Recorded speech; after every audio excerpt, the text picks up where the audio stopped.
Hey guys, so in this video we are going to create the moving targets for our game. So let's start. First, let's just review how the game works and what we are going to replicate in Unity. So we have our game and we have these three different targets: duck front, duck back, and the targets that move in the back. And this is what we are going to create in Unity. So basically what we are going to deal with is when we create a target, the target is going to move from one side of the screen to the other, either from the left to the right or right to the left. And when the target goes out of the screen, we basically destroy the target. This is what we are doing in this block right here. So we position the target, then we move the target by changing the X value until the target position is out of the screen, and we delete it when it goes out of the screen. And then we are going to deal with this as well, which is when we click the sprite, so when we shoot the target, we are changing the target's costume. So you can see that here each target has two different costumes, so a default one and a break one. And so every time we shoot the target, we change the costume and then we change the score. So we add a value to the score. And one important thing to notice here is that we have three different targets and all of them have some different values. So each one of them has different costumes. So we have this target, we have the ducks, and we have the ducks back. So all these three are different. And even the code, we have some different values. So the speed is different. So you can see that it's 12, this one has 5, and this one has -8. And the minus is to move the target not from left to right, but from right to the left. So we are decreasing the X position. That's why it's moving the other way. And we also have the different values for the score and for the costume breaks. So here in Scratch, I use three different sprites, and I'm basically just duplicating the code among all of them, which is never a good practice. I could go a way to deal with this in Scratch, and I use that in the game, in the Space Invaders that I implemented in Scratch in some of my previous videos. But here I didn't do that, I just duplicated the code, but it's never good practice. So in Unity we are not going to do this. In Unity we're going to have like a single graph for the target, and we are going to reuse that graph to create all the three different targets that we have in the game. So that's it. So let's see. So today we are going to deal with these two blocks here, these two groups of blocks right here, creating the targets we are going to deal in the next video. So first, let me just show you, where do I have the, oh, here.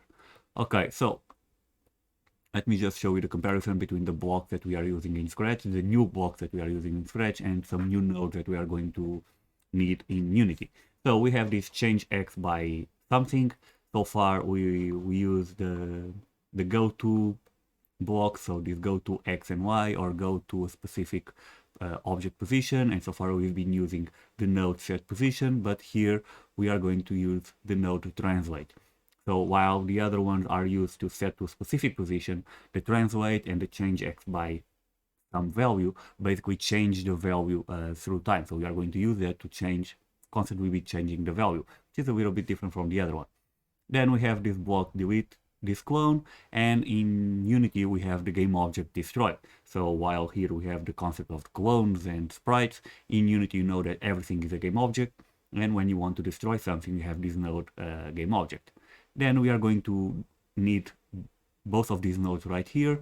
So while in Scratch we are checking for the position of the sprite, and we are destroying the sprite when the position is out of the screen, in Unity we can use this block, which basically is an event that is called when the sprite is out of the screen. So we don't need to compare the position, we can just listen to this event and say, okay, when the sprite, when the GameObject in this case is invisible, meaning that is no longer being rendered by the camera, we can just destroy it.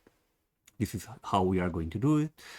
And then we have the block collider. We already saw this when we were pressing the sprite, so you know that when we press a sprite to detect the click on a sprite or on a GameObject in this case, we need to use a collider. A collider is a node that is required for collisions and to detect collisions. And then we have the switch costume to something, and we know that in Unity we don't have costumes, so we have sprites, and we have this component sprite render, which is the component or the node that deals with the sprites that we apply to the game objects. And so we have this node to set the sprite to the sprite render. So we can just say, okay, use this image, and we are going to use this to say, okay, change from the sprite that you have, which is the default one, to the sprite that shows the target, the break state of the target.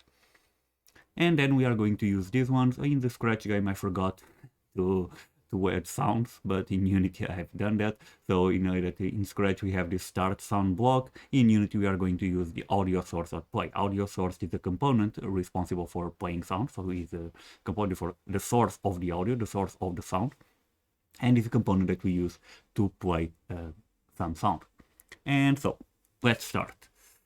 Let's go back to Unity. Okay, so first thing that we are going to do is we need to import our sprites into our project.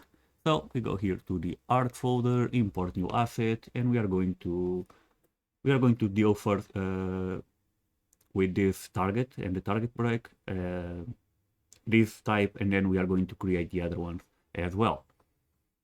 Okay, so we import.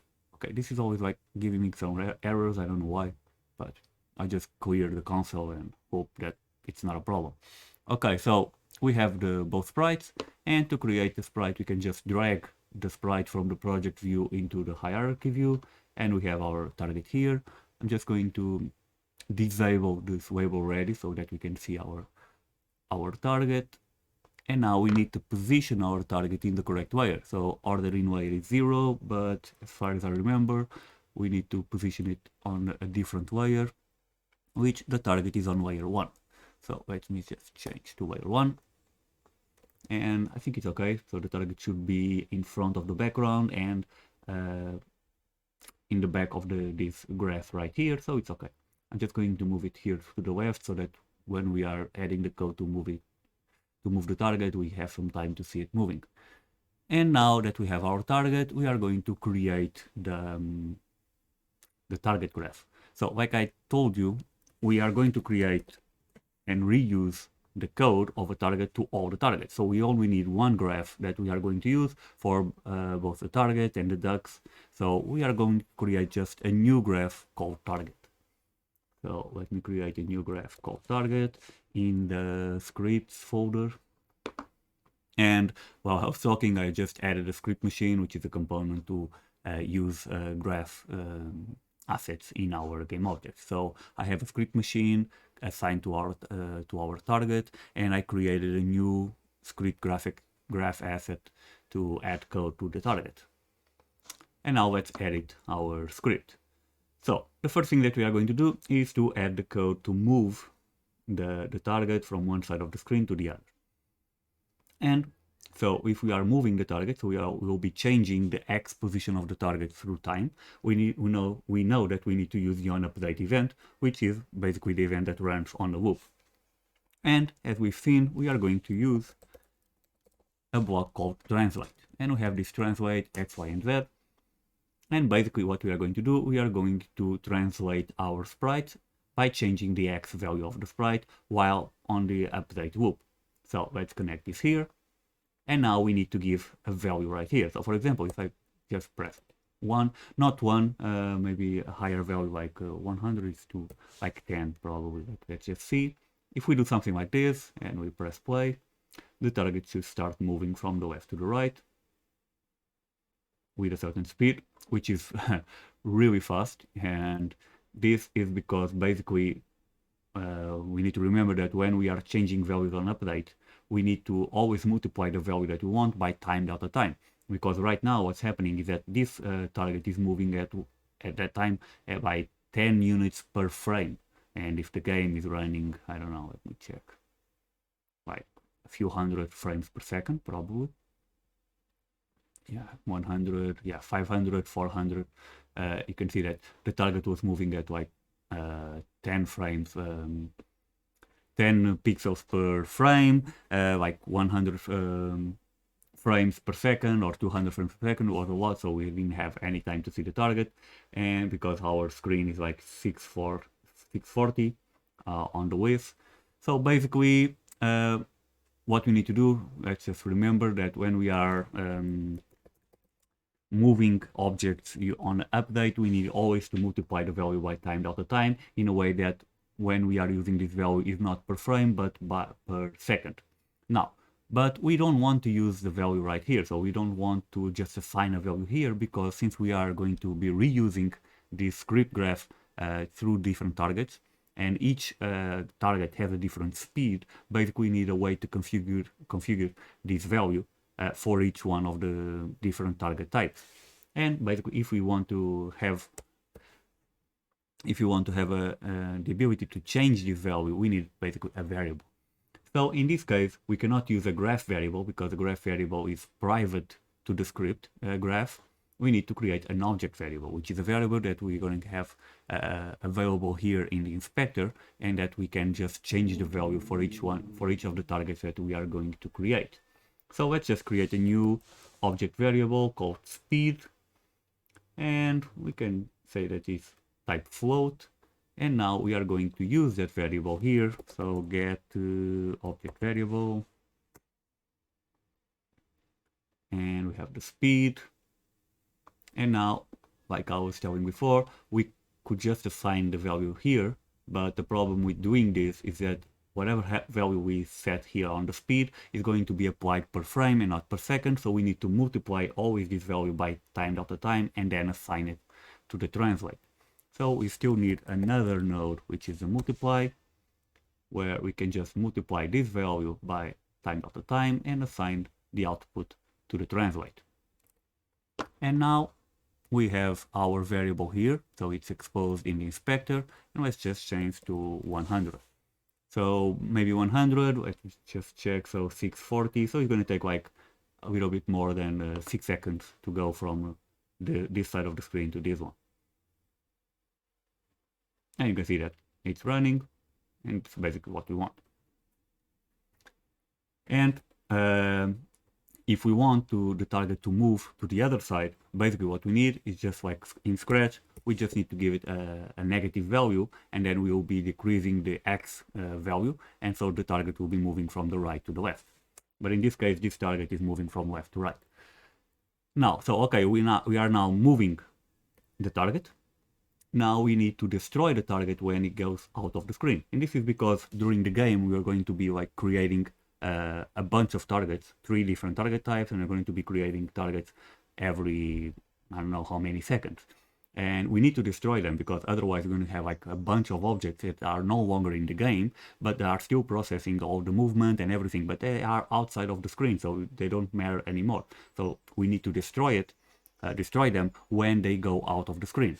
And in Scratch, like I told you, we need to compare the position of the sprite to check, okay, is the position of the sprite out of the screen? In Unity, we don't need to do that, because we have a node, an event node, which is on became invisible, which is basically an event that is called when the sprite goes out of the screen. And basically what we want to do is, when the sprite becomes invisible, we are going to destroy the game object. And here, make sure that we are selecting the game object destroy, not the component.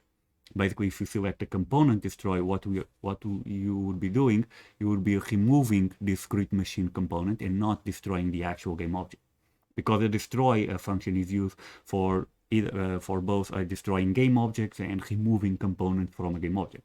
So we need the game object destroy. You can see that this is orange, meaning that it has a problem. So you can see that object cannot be null.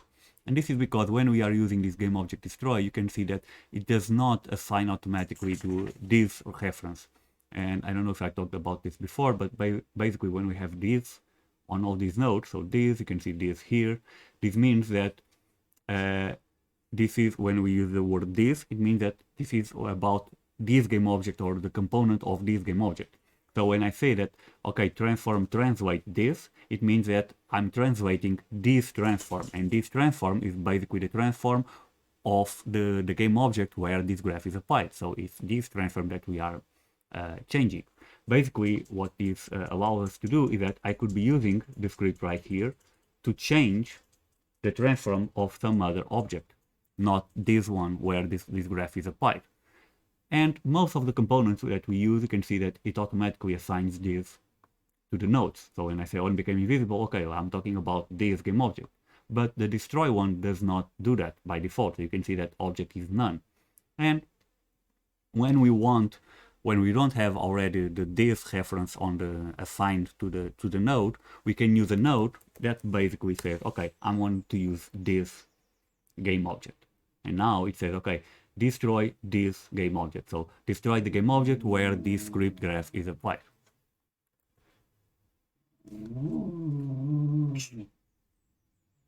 I'm sorry, my dogs are like making some sound. I don't know. And now when the object goes out of the screen, it will destroy itself. Now, one important thing that you need to know about this on became invisible, and I know this because from experience I waste too much time trying to figure it out why it was not working in my code, is that if you run the game with the scene view open, then that event won't work. And this is because while in the game view and in our scene we have this main camera, and this is a camera that is basically rendering the object, and that event would be called when this camera stops rendering the object. So you can see that the target is out of the screen, so we are no longer seeing it here, but it was not destroyed. But the problem is that this scene view also has a camera, and since this target is still being rendered by this camera, that event is never called. So basically, if we now that this camera is not seeing the target, you can see that it was destroyed. So basically, when you are testing these kind of events on became invisible, on became visible, just make sure that you don't have the scene view open. So in this way, if you test it like this, so the scene view is not rendering the object, you can see that when the target goes out of the screen, basically this game object will disappear, so it's going to be destroyed. And here we go. Yeah, it was destroyed, so it's okay. And so basically right now we are moving the object with a certain speed. We are destroying the object when it goes out of the screen. So now we need to destroy the object when we, not destroy, but we need to break the object when we click on it. The first thing that we need to remember is that if we are going to detect the on mouse down, and we already used this node before for the wave already, when you use this is the node that we use, the event node that we use to detect when we press the left mouse button on the sprite. When we need to use this node, we need to remember that we need to add a box collider to our sprite. And this box collider is basically the collision box that allows us to detect the mouse down event. So if you don't have a box collider, you won't be able to press the sprite. So on mouse down, so when we click our sprite, when we click with the left button in our sprite, we are going to change the sprite from this sprite to this one, and we are going to play a sound, and we are going to add a score, the score of the sprite, to the total score of the game. So let's start first by changing the sprite. So we need to change from this sprite to this one.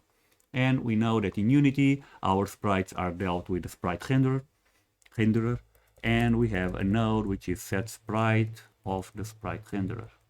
Let me check, sprite renderer, set sprite. So this is what we want. So when we press the sprite, we are going to access the sprite renderer of the sprite. So we are going basically to access this sprite renderer right here, and we are going to change from this target to this target, so that it looks like this. Now, the problem is that you can see that the sprite renderer value cannot be null, so the sprite that we are going to assign is null, is none by default. And we could assign it here, so we could assign, okay, you can use this target break right here. Now, the problem is that since we are going to be reusing this graph through different objects, so to create all three different types of targets, we cannot assign it directly here, because otherwise all the different targets would have the target break the exact same sprite. Shh. Sorry, once again. All the three different targets would have the same target break sprite. So basically, if we want to change this target break for each one of the targets, we need to create an object variable so that we can assign it from the outside of the graph in a way that we can reuse the graph through all different types of targets. So let's create a new object variable, and I'm going to call it sprite break. It's going to be of type sprite, and here we are going to set get object variable, and we are going to use sprite break. You can see that it's still complaining because the value is still null, so we are assigning the variable object sprite break to the sprite here in this node, but our sprite break is still null. So we could assign that, or we could assign here, so you can see that we have our sprite break here, so you can say, okay, we are going to use it, the target break, and now it's no longer complaining. And if we run the game, now we should be able to press the target and it will change the sprite. Okay, so it's working. Now the only problem, you can see that if I keep pressing the target, it still tries to run all this code. So you can see that it's still running this. So one thing that we need to do, besides changing the sprite, is disabling the collider. So box collider set enabled. Oh, is it 2D?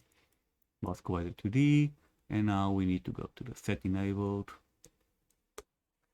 Basically, we need to remember to disable the collider. Actually, I think I'm going to make this the other way around, so makes more sense to me. So as soon as I press the target, I disable the collider, so I cannot press it again. And afterwards, I'm just going to change the sprite. Change it here, and I mean, this is not. We wouldn't need to do this if we were only changing the sprite, but the problem is that we are going to be adding the score when we break the target. And if we can keep just pressing the target a bunch of times, we're going to be adding a lot of score every time we would press the sprite. So basically, when we press the sprite, we disable the collider, so we cannot no longer interact with it. We change the sprite, and now we are going to play the sound. And to play the sound, we have this audio source play node. And you can see that it's complaining because the target is missing an audio source component. So if we are going to play a sound, we need an audio source. So let's add a component called audio source, which is this one right here. I'm going to move it up. This is just something that I really like. I usually do, is that all the components are on top and the script stuff are on the bottom of the inspector. Just a convention that I use. So, so we have our audio source. You can see that we have, it comes by default with play on awake, and play on awake, basically what it says is that when the game starts, it's going to play the sound that we have here. So we don't want this. So we just disable the play on awake. And now we need to add an audio clip. And to add an audio clip, first we need to import the sound into our project. Import new asset, assets, and I have it here, the hit.wave. This is the sound that we are going to use, and we need to assign this here. So now our target has an audio source with the hit sound that we are going to play when we press the sprite. So you can see that this is no longer complaining because the game object has already an audio source component. So we press the sprite, we disable the collider, we change the sprite, we play the sound, and let me just check if it's working.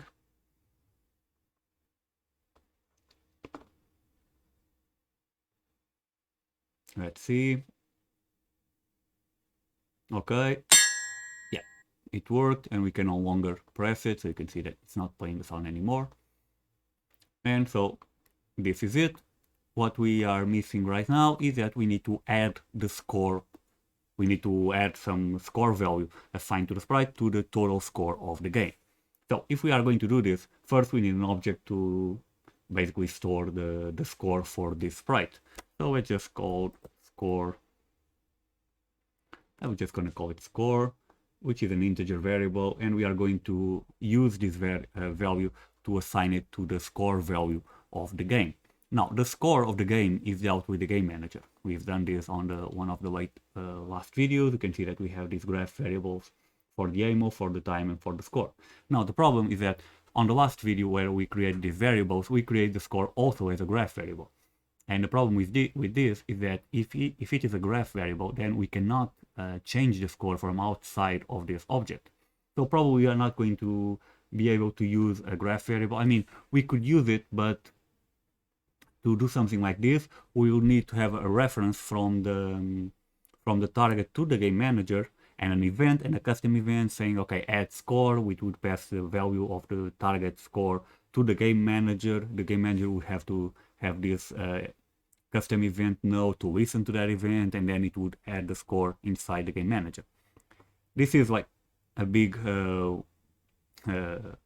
way to go around this. It will probably be more correct in terms of architecture, you know, like, so we are not changing the score. The score is like protected inside the game manager, and no one else is changing the score from outside of the object. But since we will be using custom events, and it's really hard to follow the custom events, so it doesn't really matter, at least as the way I see it, to use that way or to just change the score directly from outside of the game manager. So we are going to go with that approach. So basically here we are not going to have a score variable as a graph variable, so we are going to create a new variable as a scene variable. So basically this is a variable that's going to be shared across the current scene, so all game objects and all graphs that we have in our scene can access this variable. And let's create score variable here, which is an integer.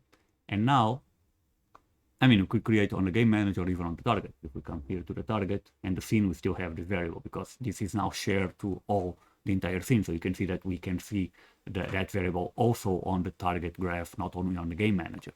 And now what we want to do is to increase this scene score variable by the value that we have in our score object variable. And basically when we want to increment the variable or increase the variable, increment the variable, we need to basically get the current value of the variable, add the value that we want, and then set that value back to the variable that we want to change. So basically what we need is to set a scene variable. We are going to change the value of a scene variable, which is the score variable. And we are going to change it how? So basically we are going to get the scene variable. So we are going to get the score of the scene variable. We are going to get the score, no, not get score. Oh yeah, I can, oh, cool, I didn't know this. I could just get score and it goes automatically to the object. You see, like get score object, get score scene. Oh, this is really cool. We can get the score of the object variable. Probably I should have called this with different names. See, like score is like a little bit misleading, but okay. And what I'm going to do is I'm going to add these two values. So I'm going to add the current value of the scene score, and I'm going to add it to the value of the object score, and I'm going to set the result to the score variable. New value is, oh sorry, not here, but here. Yep, this is it. And now let's just, what we need to do is to change the value of the score variable in our target. So let's say, let me just check what value I used. I used like 100.